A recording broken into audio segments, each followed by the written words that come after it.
Care este cel mai mare pericol pe care îl poate avea compania ta de la echipa de vânzări? Pierderea de timp. Pierderea de timp este tipică la anumiți oameni de vânzări, în momentul în care se dau foarte ocupați, da?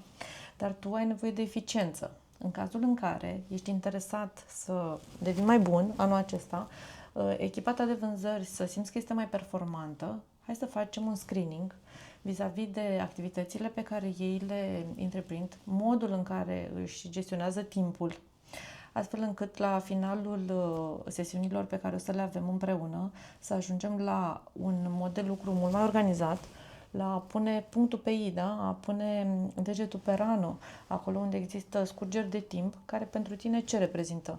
Reprezintă mai puțin bani, de fapt, în contul tău. Dacă este pentru tine potrivit și simți că echipa de vânzări pierde timp, haide să lucrăm împreună, pentru că în 20 de ani am văzut multe lucruri și multe perdele trase, ca să zic așa, de oamenii de vânzări, care încerc să ascundă anumite lucruri, dar nu neapărat este vina lor, este vina, să zic așa, sistemului care îi permite acest lucru și putem să îmbunătățim și să optimizăm foarte mult acest lucru. Hai să lucrăm împreună!